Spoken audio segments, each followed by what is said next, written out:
Welcome, ladies, gents, and our non-binary friends to Spoiler Sleepover, Season 4.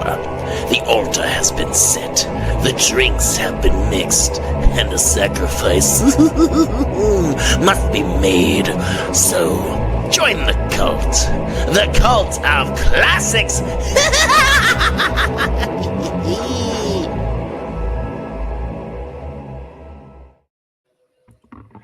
It's season 4. Yay! We're back. Holy crap. So excited to be back. Jason Rob- Michael is invisible this time. Oh, damn it. Oh, I left it on. Anyway, I'm Jason Michael. And I'm Visible Rob. I was under the desk the whole time, bitches. Blech. This is just more reasons why you should subscribe to our YouTube and watch video episodes. That's right. Well, welcome back. Woo! Season 4. And Season thank you 4. for joining our Cult of Classics for episode 2. Sid Freak, I love you. I am so here for this. All right. Well, let's jump into our beautiful, wonderful, fantastic, spectacular openers with a little...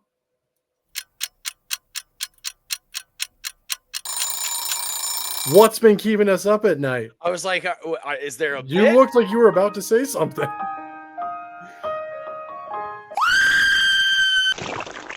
Well, before we get to that, of course, we're talking about a movie from 1954. That's what I was about to say, but at the same point, I thought you were giving me a moment to figure out where the sound effect was, unlike last week.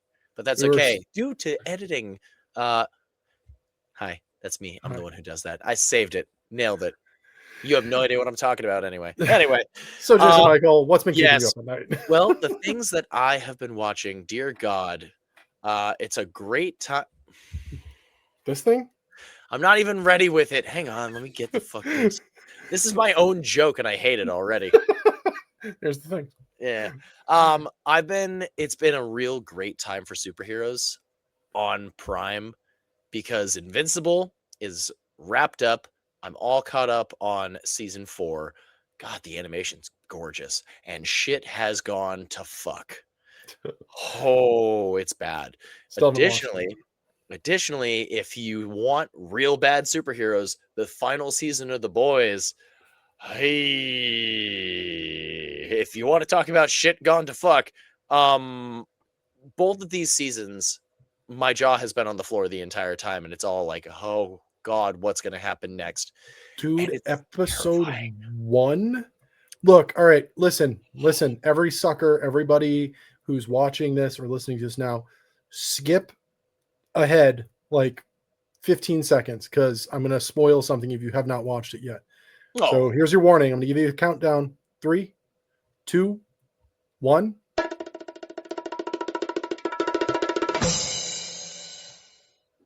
Killing A-Train? What? The fuck, dude? Oh my God. So yeah. All right. So here we go. At this point, that was like 3 or 4 weeks ago. It was a while ago. But either way, some people wait until an entire show is out. So fair enough. Spoiler over. And that's the end of the podcast. Oh my God. Yeah, so superhero shows, if you haven't watched The Boys, if you haven't watched Invincible, both tremendous shows. You will get invested in all of the characters. And God, I'm scared to see what else happens in The Boys. Yeah. And I'm really fucking interested to see where the next bit of Invincible goes because you haven't seen it, so we can't fucking talk about it. So, Rob, next week's What's Been Keeping Us Up at Night, you better. Swear to God. We'll see. So, speaking of which, Rob, this week, what's been keeping you up at night? Well, I'm a huge fan of music. We both are. One of my favorite bands is Drug Church. And I've known for quite some time now that the lead singer, Patrick Kidlon, writes comics. And I have just never gotten around to or finding the time to pick them up and read them. And I have been just getting anything and everything I can of his. He is out. So currently I have already fully read Frontiersman and Antioch. The stories go together in their own way. And Gianna, I believe is what it's called, or it might be Gina. I'm not entirely sure how it's pronounced. The spelling is Damn. Gehenna. Huh? It's about a woman who just kicks some serious ass. Like, it's fucking badass. Here for it. But yeah, Patrick's books are great. My next book that I have of his is about a drug dealer. It's like not like an action-packed superhero thing at all. I'm really excited to keep reading his stuff. I think there's 3 or 4 more books. The 4. 3 that are fully out, 1 that's currently running. I only buy trades now. I don't buy individual issues anymore. So I have to wait till this current run is in a trade form. But yeah, I want to give a huge shout out to Stairway to Heaven Comics in Portsmouth, New Hampshire. The owner over there, the people that they have working there are just absolutely fantastic. And they ordered anything and everything that I need. So they went out of their way and got me a few of his books and are on the search to find the other ones, which are hard to find. But Nice. yeah, so if you find yourself in Portsmouth, I highly recommend Stairway to Heaven Comics. They're just fucking fantastic. But that's what's been keeping us up at night. If you also love superheroes and comic books, we can be friends, but also let us know, what are you watching? What are your thoughts on The Boys final season so far? Are you reading any comic books? Are you Selena? reading The Boys or Invincible? Yeah. I got Selena actually onto Patrick's books. So she's read at least 1 at this point, and it's pretty awesome. But yeah, let us know. You can hit us up on any of our socials, Instagram, Facebook, Threads, or right here in the comments if you are watching on YouTube. Correct. Well, let's now go to the slimy little things that slither their way in and out of our ear, Okay. horrify our earworms. Jason Michael, what's been penetrating your ear holes this week? There it is. You gave it 1 week. 1 fucking week is all I could have. God damn you. Well, penetrate. See, it's not even that bad. It's just more of the fact of it's like I'm thinking of getting skull fucked by some goddamn worm now. It's fucking the Alaskan bullworm from that episode of SpongeBob. Just like, oh, it's like, no. I don't watch SpongeBob. Don't know what okay. that means. That was an early 2000s, late 90s SpongeBob. So Fair back point. when it was okay. What are we talking about? Oh yeah, earworms, dude. So Necrogoblicon out Fuck of yeah, dude. fucking nowhere. First off, they had an EP not too long ago called The Secret Elephant. Yep. God damn, what a banger that is. It's got Real Big Fish on it. It's just fucking if you want to skank real quick to some ska music in fucking metal, Real Big Fish on Necrogoblicon's The Secret Elephant. Dropped an album called The Boiling Sea. Hi, hello, what? Dude, that like half of the album is original songs with those singles mixed in, and then the other half is a couple live songs. Oh no, still here for it. Regardless, oh my fucking god, that's a punch in the face great album. Yeah, I mean it's quick. Unfortunately, a lot of albums that have been coming out recently and I've listened to, The Great Satan, fucking Dark Horse by Zachary Baker, Into Oblivion by Lamb of God, all a drives to work. Yeah. And so was this. This was a drive home. Actually, it was a little shorter than a drive home, but still. Necrogoblicon. Fuck yeah, dude. Bosh, done. Rob, what's been consensually looking at your ear and then ramming itself through it? I liked that. You're welcome. I have been on a trip down memory lane. Ooh. I have been pretty much nonstop religiously just listening to Korn. Like, oh, dude, fucking rattin' tootin' dattin', let's go. That's been it, man. I've like just ripping Korn, like it's with butter and salt and everything, man. I just the self-titled album and Life is Peachy are just perfection. They are the best. I mean, like Follow the Leader is a great album. Don't get me wrong, but those first 2 albums are just musical perfection. And like, if you really stop and take the time and listen to the first album, it's almost like a fucking musical. Like there are notes that follow through everything. That's just goddamn it. I love Korn. If you sit and listen, because the first song is blind and you won't be able to see it. Sort of like you were in the beginning of the episode where no one could see you. He was invisible. He forgot what he did.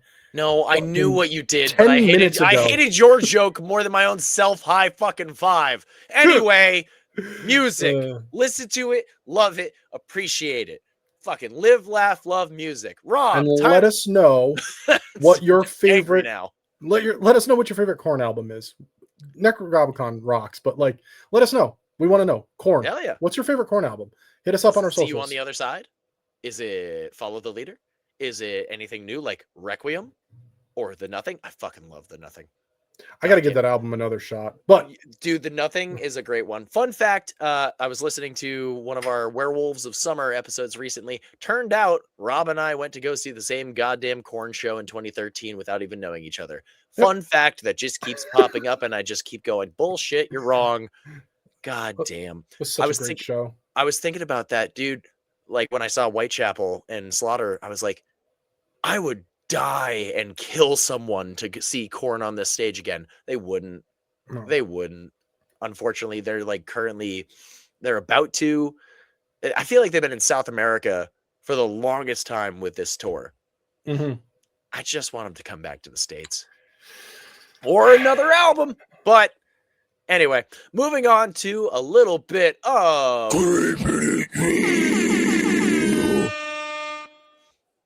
All right. I have a bit of good news for something that neither of us think should even fucking exist. If you've about to tell me about Lee Cronin's The Mummy. To all of last season, you heard us bitch about this. I think from fucking episode 1 on, to be completely honest, but I don't like where this is going already. There's a Camp Crystal Lake series coming out that nobody asked for, nobody fucking wants, whatever. Neither of us are excited about it. We think it's a stupid idea, but they did just announce something that I went, okay, fuck it. You got me. I'll probably watch this now. They are doing one episode that takes place during the winter. So Never Hike Alone? Pretty much. I don't know where or how, because we know very little about this show aside from we're following Pamela Voorhees. We're going to see young Jason. There's going to be moments before, moments after. But from what the article said that I was reading, it looks like each episode is going to be a snippet in time. So it's not going to be a continuous, like, day one at camp, and here's Pamela and Happy, and here's all, before this, Jason, it's apparently we're going to be following like different, almost like vignettes of the time leading up to, potentially after, I don't know, but we are getting one episode that takes place during winter. That excited me a bit because it's like, we always see him in summer. And yes, we got the amazing indie film, just fantastic indie film. Come on, Womp Stomp. But yeah, so that's my Creeping It Real for the week. I know it's a bit of a short one, but it was also like kind of fucking exciting. I was like, okay, cool. I'm here for snow. All right. I mean, it's not going to make me watch it, while it comes out. If anything, I'll just wait until be like, okay, now it's all out. Now I'll attempt it. Like the fucking Halo series, dude. Goddamn.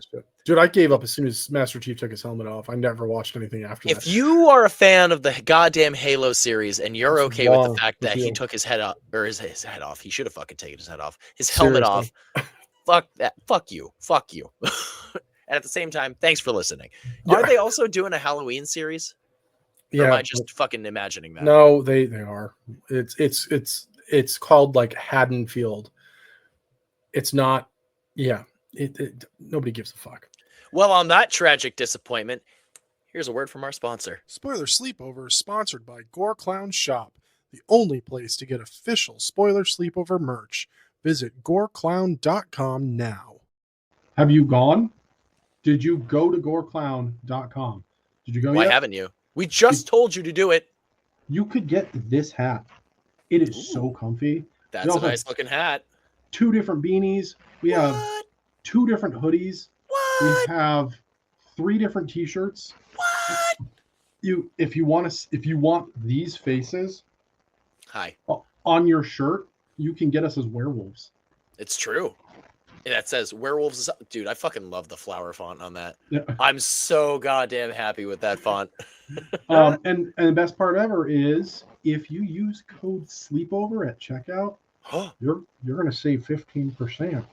So Now, here's the thing. All right. We love Gore Clown. We love horror movies. And if you love horror movies, this is the perfect website for you for all your horror merch. And of course, your indie horror merch. fuck yeah. Well, speaking of amazing horror, What? we are talking today about 1954's Them! Okay, thank you. Or yes, them! If you want to really They're right. Oh, she said the thing. I said that out loud while I was watching this, Tim. So did I. Yeah. I mean, every time that happens, thanks, Family Guy. It's definitely, Yeah. they said the thing. I wasn't ready on that one. I gotta have it floating up here instead of down on the sound effects. So good. You Well, son of a bitch, you're keeping me on my toes. The synopsis for this movie reads as the earliest atomic test in New Mexico caused common ants to mutate into giant man-eating monsters that threaten civilization. Again, it's the 50s. It's kind of hard to fuck up a synopsis with a movie that has a very simple plot. This movie was, like the last week's movie, was written by multiple people. This was written by Ted oh my goodness, sorry. Shardman, Shartman. Russell H. Hughes, and George Worthing Yates. Those last 2 names are like very like I'm a Britishman. I was just thinking a very winded guy for Hughes. Yeah, right. Yeah, no, the Warrington P. Wilderness or whatever the fuck his name was. Very. And the movie was directed by Gordon Douglas. Now, I'm going to be doing this for this entire season as well. As long as I find facts or I know something about it, I'm going to give you a little factoid about the movie. So, before we jump into giving you the plot and the breakdown of this movie, fun fact about this movie in particular.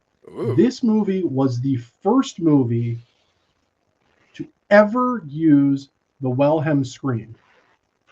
Outside of the original, which that scream was in a movie that came out 4 years before Them did. Not only was this the first movie to do that, it was the first movie to ever reuse a sound from another movie. And boy, howdy. Gets better. They use it a lot. They used this movie. Now, they use this sound. Here's the thing. I'm testing him. I'm fucking testing him. See, the worst part is my Bluetooth mouse is gonna be like, oh, you haven't touched it in a while. It's gonna disconnect, and you have to go like, ah, shit. If you look this up online, depending on who wrote the article or whatever, there is a different count for the number of times the scream is used just in this movie. So I found one site that said it's used twice. It's used once in the beginning, once at the end. I was like, that's not right. Like I immediately Not even was like, remotely fucking close. I was There's like, a whole no. like 7 of them in the middle of the goddamn movie. So there was another site that said 4 times. And I was like, that might be right. And then keep in mind, I was looking this up because I heard it the first time and I was like, I didn't just hear that. Like I completely ignored it. Like I was just like, no, I didn't hear that. But then when it happened the second time, I was just like, hold the fuck on. And I like looked it up and I was just like, 4 times. And I was like, I'm going to start counting. So it's used a map. It's actually used. You were close. It's 6 times it happened. 6 times. See, I need a fucking picture for that. I called it before we started recording. So yeah, it's used Hang 6 on, times. working The best part about that is 3 of those times are no joke, literally back to back. No, they really are. Like you being ready for the thing button. Somebody was over there just like, now, can I use it again? Can I use it? Also, if you haven't seen the documentary about the Wilhelm scream, there's a couple different renditions, but there's the one we all know and love. Yeah. That one's in there a smattering, but the other like different takes are also in here thrown in because they all kind of have that kind of feel to it. The It's one time they great. use the entirety of the scream, Yes, not they do. just the one part we know.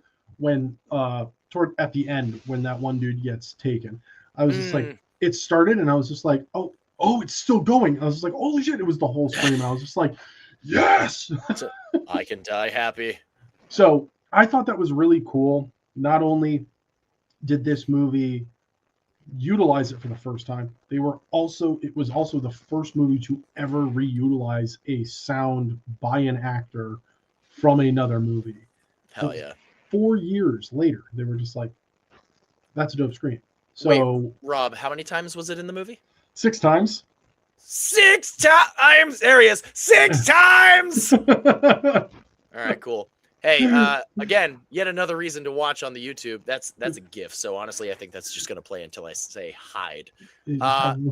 Yeah, subscribe to our YouTube, Spoiler Sleepover. Additionally, watch along with the videos, but don't watch them while you're driving to work. Listen to it while you're driving to work. Get home, then watch it. All right, well, let's jump into this. Jason Michael, take it away. This is how I feel about this movie right now. I had a second one just in case. So, first off, we see what we've known to loathe and fear and despise, some beautiful open scenery of the New Mexico desert. We're like, oh, fuck, maybe. There's a plane doing a flyover, there's a couple cops, and eventually we find this little girl walking through the middle of the goddamn desert. First off, already, 10-10. What the fuck? 10-10. I'm not catching that reference. Go on. 10-10. Dude, the whole entire opening of that whole entire opening scene, when they're talking to each other, they just keep ending. Instead of being like over, they just keep saying 10-10. Oh. 10-10. It's in my notes. I was just like, are they gonna say it again? And they did. I was just like, my God, he said it. Stop saying it again. But it was the beginning of a like setup for a joke that happens 40 fucking minutes later in the movie, where I was just like, shit, I'm gonna have to watch them again, aren't I? Or sorry, them again, aren't I? 10-10. Yeah, I hate you. Anyway, the police car comes up to the girl and they're trying to get her attention and she's just ignoring. She won't respond. She's like not talking, just completely blanked out and like traumatized in shock.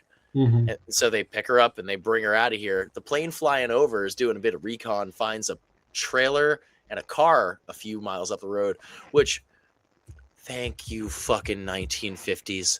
I forgot to say it last week in The Beast from 20,000 Fathoms, but the cars in this, the cars in that. Oh my God, I love cars in the 50s. Oh, you know what it makes? It's fucking this. You're welcome. I have sounds. Remember that, folks. So we see a beautiful fucking Buick, and then we see a trailer ripped to goddamn smithereens. And again, we talked about it last week.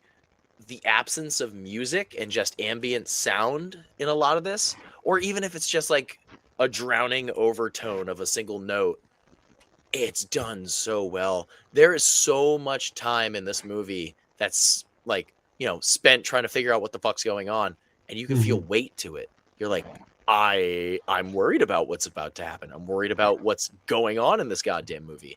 And it's so good, dude. It's so good. Yeah. My least favorite thing, and I think because in my line of work, I work with the youths, why 6'7" became a fucking thing, you put your goddamn hands down. But here's the thing. Oh, fuck, hang on. I wasn't even ready for it. I don't get why it's a thing. Everybody's got their own shit. Like, apparently we had the game at some point, and I wasn't part of that. I still don't understand it. That's the point. Exactly. But when kids come up and just go, it's like, what are you doing? But now I've noticed it more in movies than I ever goddamn have. And they say it so many times in this movie. Oh, what's that? A sugar cube. Yeah, I found about 6, 7 more over it. I was like, God damn it.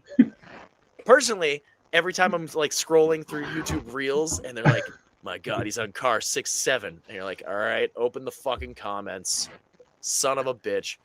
There's a tunnel at the end of it it's tunnel 267, and they repeat it about 17 times. I'm like, God, stop! Just fucking shoot me now. Anyway, there's my little youths of the nation tangent. But that's a great song. The youth of the nation. We are. Anyway, it's really funny because there's several points in this movie where it's like, sugar. That's weird. No. Why is sugar a massive plot point? Obviously, we know what's happening in this movie because we've seen it before. I haven't watched this movie in almost like 20 years, I think. Honestly, I watched it when I was a kid, horrified, and then just never. It was one of those. Oh, I should watch that again. As damn near all of these will be. I was in my late teens, maybe early 20s, the last time I saw it. So it's been years. It's been a while. I'm just gonna keep doing that. For anyone that's new and has never seen my face before, they're gonna be like, "How old is this guy?" It's a mystery. I'll give you a hint. Yes. Yeah. Like, don't do it. Don't fucking do it. I saw your face go, uh-oh. They're gonna see my office and be like, "Oh, he's a child." So we continue goddamn,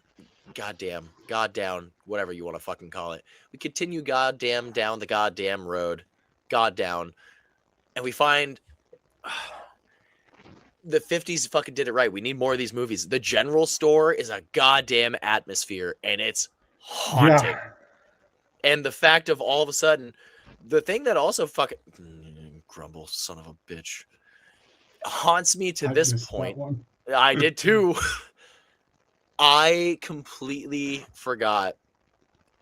And I was like, what do ants sound like? First off, nothing. But this noise has haunted me for my entire life. Of every time I see an ant, I just hear there's like tree frogs mixed in with that too. Yeah, it's a wild noise. It's so good though. It's so clearly not an ant, but like, I mean, what does an ant really sound like? Hey yo, I'm a fucking ant over here. I fucking hope so. That'd be amazing. It probably sounds like the ant from Adventure Time. If you know, you know. And I don't know. I love this scene too because there's a dead old man. And it's like, dude, the detective or the fucking police officer has no chill at all. He's like, Gramps over here. I'm like, dude, homeboy's dead. Show some fucking respect. They keep doing it too. Later in the movie, we go back to find out how. It's not that much later. It's like basically like 2 scenes away. But yeah, they're like, I wrote this down because I was like, God damn, it's not what it looked like it happened. They found a shotgun or a rifle, and it was like cartoon blown out the front, which did make me laugh. I was like when Elmer Fudd is ready to shoot Bugs Bunny and he just puts his finger in the barrel and it goes. Yeah. So the coroner comes in and just goes, "Oh my God." Okay, hang on. Before you go here, I thought they were calling him Grants. So when he goes, "I finished the autopsy on Gramps Johnson," I was like, "You finished the autopsy on his what?" Yeah. God damn. It was old and wrinkled. Shriveled up. Shriveled up, damn it. So Gramps, his neck and back were broken. His chest was caved in. And the carrying plot that we get throughout this movie, there was enough formic acid in him to kill 20 men. Formic acid. You know what? This was something that I went, holy shit. The 50s, science was like booming. People were figuring out all different kinds of things about stuff in the 50s. Look at the creature from the fucking Black Lagoon. Them talking about all the chemicals and shit. If you go back and you watch any of these movies from the 50s, you can tell when science was like, we discovered this thing about this thing that we already know about. Because then they just beat it like a dead horse in movies. And this was one of them where like, yeah, ants have formic acid in them. Like they just do. It doesn't smell like formic acid down there. No. Oh God, here we go again. the whole movie, it's just like it's the formic acid, and like they just found out about this, so they're just gonna just keep talking about it. Like Hell we know this one thing now. This is out of control, dude. My has to finger's be on the cut off. goddamn trigger again. If you're not listening, maybe we should get a sound cue. Nah, if you're not watching, every time I'm gonna try the thing. Maybe make it super easy too. If you really want sound effects, I make music, and I made a song based off of this movie right What's here. that movie? It's this one. They can read. I know what it is. What if I'm illiterate? Well, I've been your co-host for years. You know I have trouble. my favorite guy who's tattooed right here on me. You know? Oh, Russell Brand. Sorry. Fuck that guy so hard. Sorry. That wasn't him. This is him. I know Kurt Russell was the one, but I was like, oh, Russell Crowe. Nah. Yeah, Russell Brand. I actually did guy. a really ridiculous like breakdown. So I want to get the rest of this horror sleeve done. And I realized if I get all the movies on here that I want to get on here, Kurt Russell's going to be on my arm at least 1 to 2 more times. So it'll be a horror sleeve, but it will definitely be a Kurt Russell sleeve at the end of the day because hell yeah, he's amazing. Who doesn't like Kurt Russell? If you don't like Kurt Russell, fuck off. Anyway, I mean, I know I like him, but I felt attacked. Well, good. You should. This movie, we can go on and actually cover the whole movie. Mm-hmm. I don't want to. Simply based off of the fact that the entire middle part of the movie is an unnecessary town-to-town, state-to-state government cover-up. Like, that's the entirety of the middle of the movie. It's with a too bunch of ant long. shit mixed in. Dude, it's too long.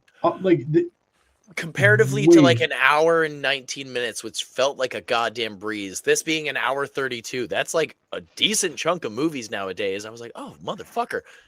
I will agree. I will agree. I feel like they were, expositioning the fuck out of this movie for 1954. And it's like, here's an ant. Here's where it was. Here's some of the shit that's happened. Like the mound that we see in New Mexico, and we see the awesome fucking ant puppets. Yeah, we get practical. Another fun fact.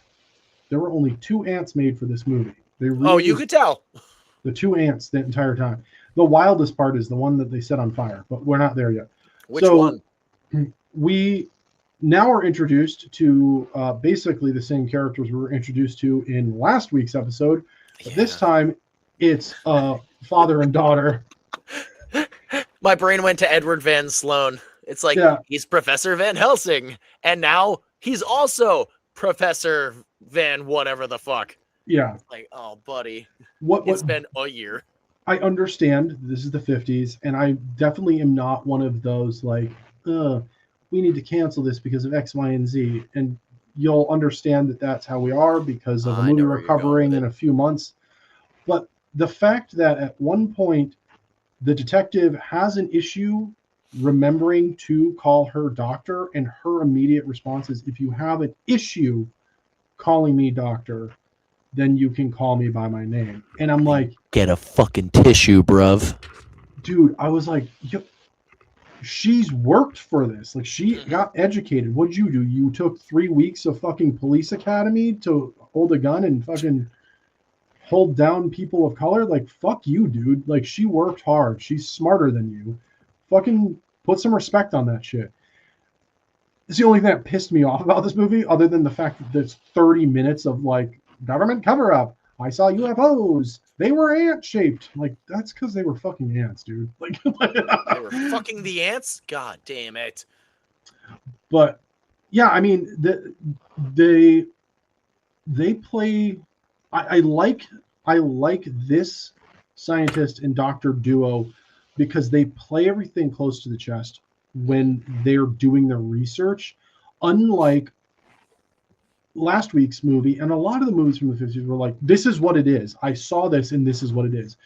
They're like, what do you think this is? And he's like, she straight up tells him, like, until he knows for sure, we're not saying anything.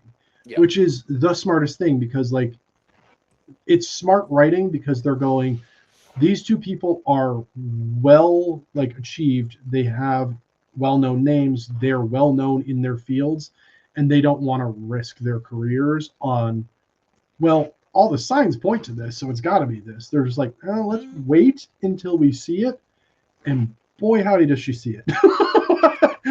Yeah, it's dude, the fucking God.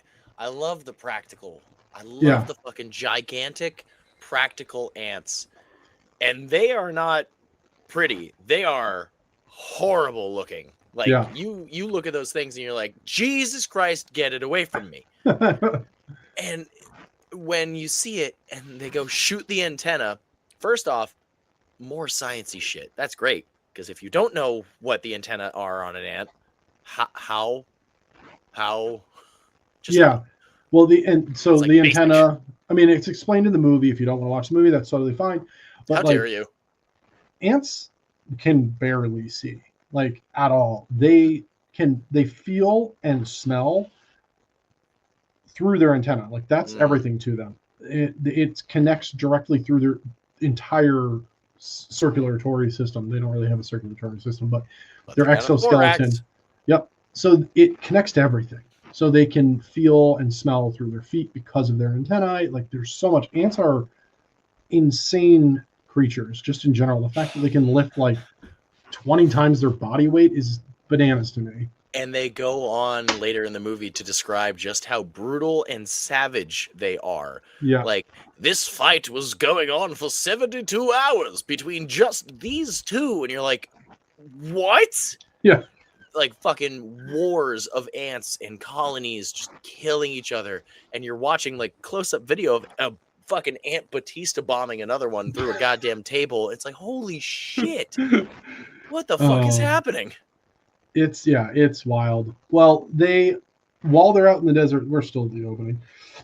While they're out in the desert, the only reason I'm bringing this up is because it's a carryover from last week's episode. They find the nest and they realize they need to try their best to kill everything and stop it where it is. So they know that they need cyanide, because that'll do it. That'll kill them. But they also need something else. So they call in a crew. Who do they call in, Jason Michael? The Ghostbusters? No. Oh. No.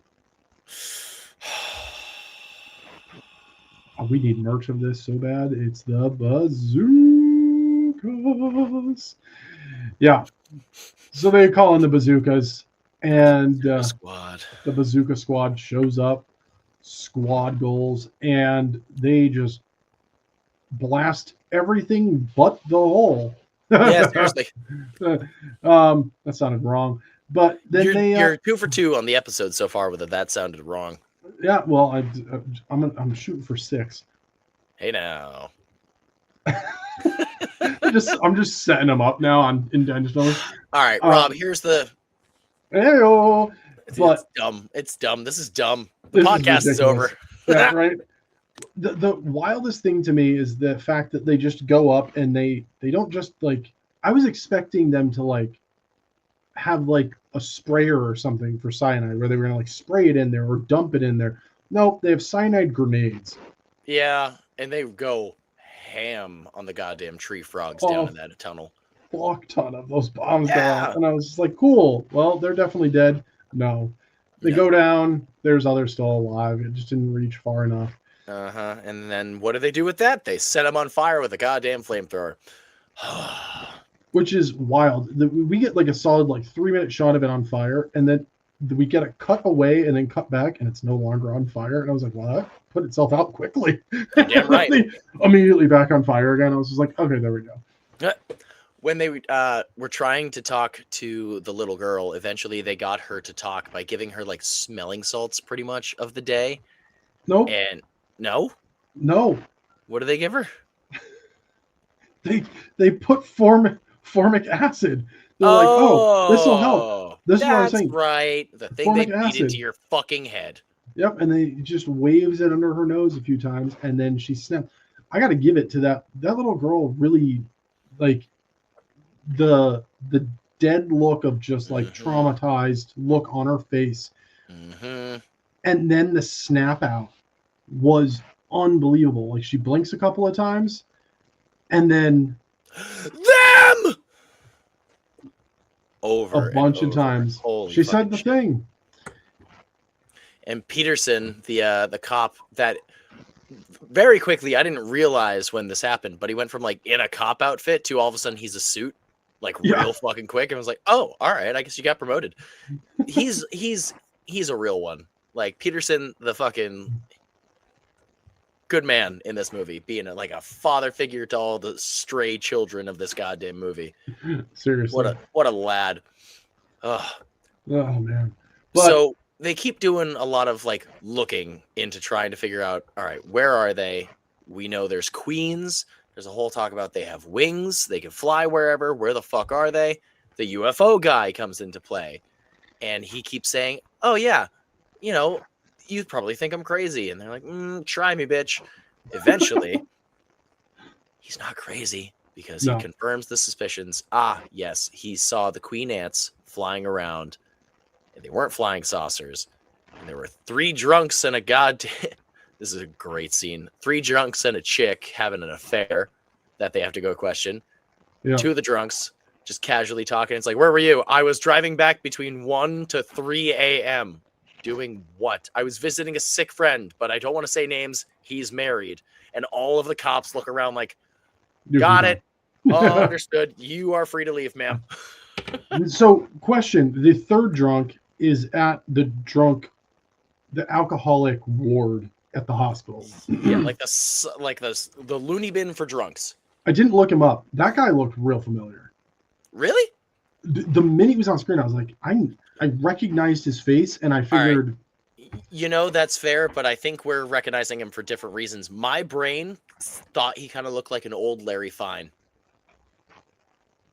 no, that's Yeah. not what I got. I felt Yeah. like I'd seen him in something, but Well, guy's- I mean, that- at the same point, hang on, we have the power of Google in the background. that guy is hilarious, though. Yeah. He just starts flipping out, and he's like, make me a lieutenant. Charge the booze, charge the booze. Yeah, charge the booze. That's what it was. I was like, what did you say? Make me a All- lieutenant, charge the booze. Olin Howland, or Olin Howland, however you might pronounce his name. Father Knows Best, Fibber McGee and Molly, the Californians, the Real McCoys, the Blob. Hey. That's what it is. Okay. All right. Cool. He's the dude with the shotgun. Hell yeah. Alrighty. Fucking Well, love the Blob. He's also in I Love Lucy. I haven't watched that in a long time. Oh, Yeah. Lucy. So honestly, this is going to sound very strange, but this is the point where it just becomes cover up. Uh-huh. We jump around. We meet a bunch of throwaway characters who have eyewitness accounts. Blah blah blah. Just absolute fucking pointless shit. A solid honestly 20 minutes, maybe more, that did not need to be in this movie. They could have cut it Yeah. out. But we do get a really good line when they decide to announce martial law in California Again, during the press conference. the weight of the nuke scene in the beginning of Beast and this. Oh. So they do this big announcement, but before they go into the press conference, they're like, yeah, we have an announcement. And I had to write the line down because I was like, damn, that was witty. Somebody walks by and goes, has the Cold War gotten hot? And I was just like, that is awesome. So I literally wrote that down. I was like, fantastic. Fucking chef's kiss. What a wonderful line. And that was what pulled me back into the movie because it lost me. Like straight up, I had no interest. The whole middle, I could barely tell you what happened. Are you telling me you weren't excited about the ants stealing 40 tons of sugar out of the goddamn side of a train? Which is really funny to think about, ants in like fucking little bandit masks, like bleh. No, I mean, here's the thing. If they had, I had to fucking panic click for that. Too fucking late. Everyone watched you panic too. I watched you. Oh God! Watched you be like, I got it. Shit. They could have very easily done that. Cut out all this shit and just show like they did with the Beast and Gojira. Like just show the ants migrating because that's what they're fucking doing. Show all of that. they show a boat scene where they're like crushing through with Yeah. fucking Wonderful. Morse code. Cut everything else out. We don't need it. We know what's happening. We know the government wants to cover it up. That is, it's like a B plot that's not even necessary. It's an E plot. Like, it's just not necessary. Anywho, let's just get to the end of the movie, because it really is. Like, it's the beginning's great, the end is great, the middle is fucking pointless. There is a gentleman who goes out with his kids, and I felt like the explanation for this did take its sweet time. The mom is brought into questioning, inconsolable, because she just found out her husband's dead, laceration to the chest, and arm removed. Yeah. And he brought his two boys out because apparently every Sunday they went out to go do something cool, something fun, something they never guessed. Which, that's fucking heartbreaking in its own right there. And I was like, oh shit, are they gonna kill kids? I don't remember how this fucking movie ends. They eventually, with the help of the drunk, he points out the window to the LA River and the storm drains on the side of that. He's like, oh yeah, they go in and out of there all the time. Fucking thanks, man. Could have just told us that from the get-go. So they go to the LA River, they find a little plane, and they call, and it's like, hey, mom, did the kids ever use this? And it's like, yes, it's not at home, it's theirs. Oh, fuck. The kids are down in the goddamn LA River tunnels. Oh, there's 700 plus miles of tunnels. Yeah, so they use Jeeps to drive through them, which immediately made me think of the first Punisher movie that ever came out, where they use a speedboat in the sewers. I was just like, this is ridiculous. I was honestly waiting for like a hole that's full up of water. No, I what I did find cool about this scene, though, is one of the drivers of one of the Jeeps hears something, stops, and like shuts his engine, or it's the passenger, and tells the driver to shut the engine off. Yeah. Then calls out to everybody else. Now, what I thought was cool about that was you could hear the other engines. It wasn't just like we need silence.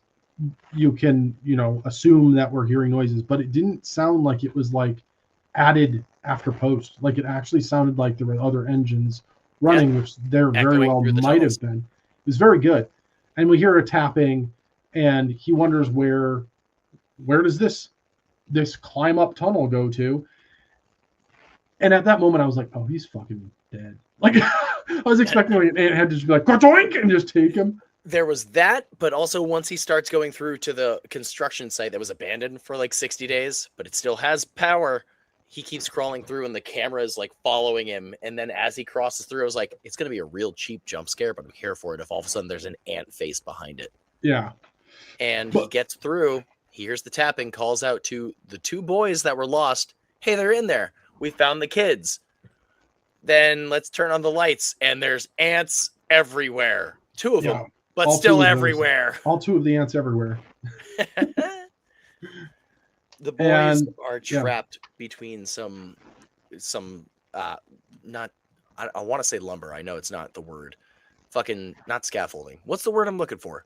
What's usually down in mines? Freaking pipes and beams. Anyway, a bunch of wooden beams, structural things keeping everything up in the construction site. And the ants are plowing through them to get to the two kids. Peterson jumps down and lights them bitches on fire. And as good old Daddy Peterson does, he gets those two kids out of there to safety, unfortunately to meet his Wilhelmy demise as an ant sneaks up and chomps them. Yep, that's the full Wilhelm scream too. And here comes the rest of the cavalry with the goddamn massive amount of extras that we have in this movie. Fuck yeah. Yeah, where you get some more Wilhelm screams. You really fucking do, Jesus Christ. So, Peterson, we salute you, sir. And Ben, I think Ben or Bill, Bob, bitch, regardless. Buford. Yeah, Bueller. He fucking shows up trying to get all the credit.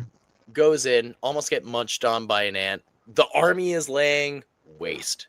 Like fucking housing. Like lethal virus amount of ammo. Just pull the trigger until it doesn't stop. Don't you're welcome. Thanks to that movie. Don't do that. Unless it's bad. And then as we were looking for the nest and the queens, making sure no other queens have escaped, eventually, and this is a creepy scene. Like, the queens really fucking just to me.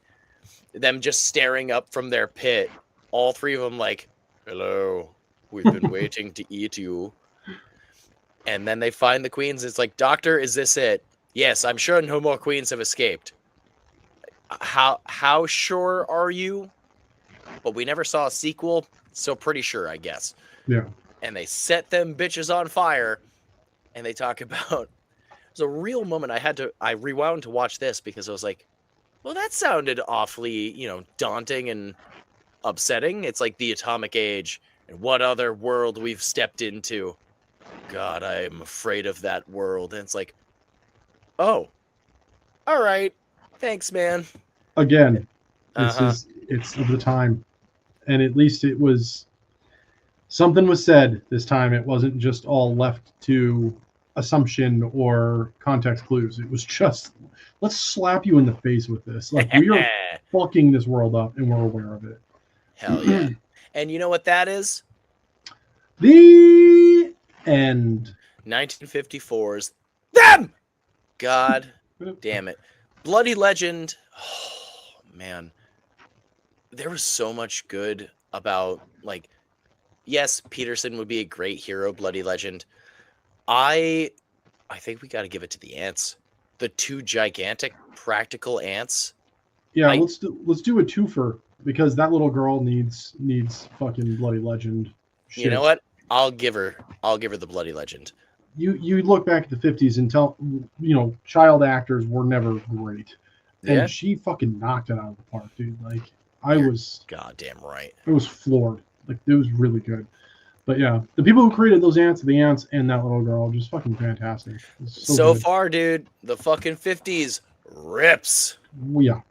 I am here for it in all sorts and shapes and sounds.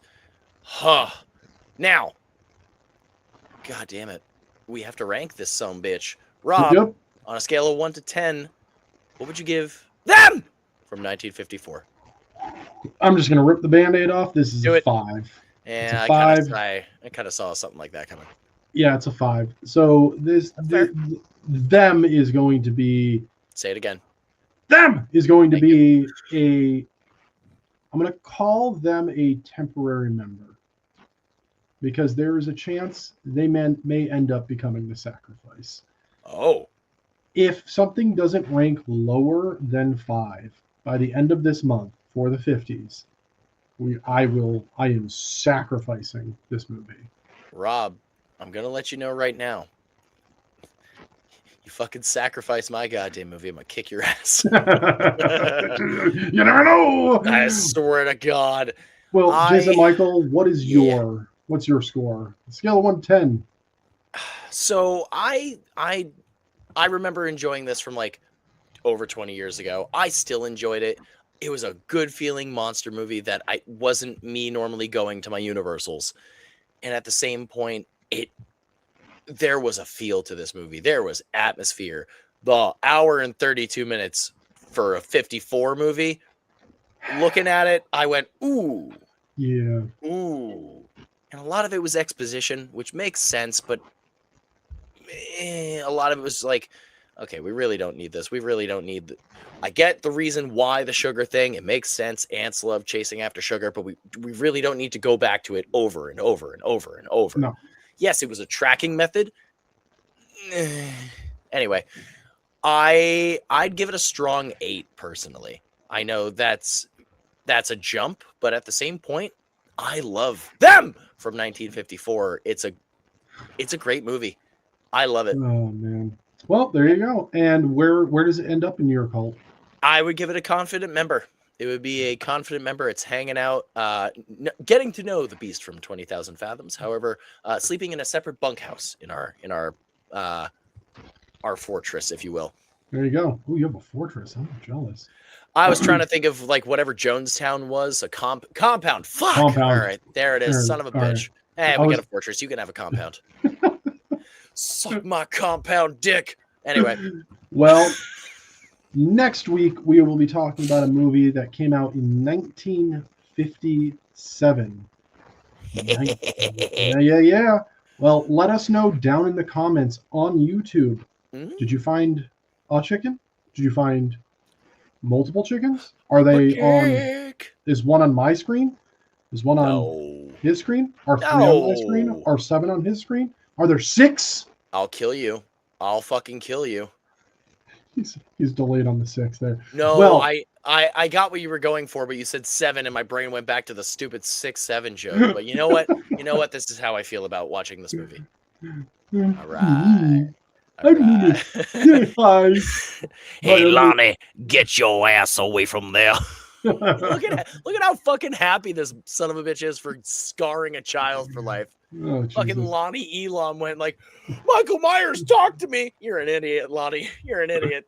Anyway. Well, you're ridiculous. You're welcome. As always, for season 4, all hail our chicken overlord. And until next week, sleep tight, suckers. I can't do the fucking ant noise. Tree frogs. Ribbit.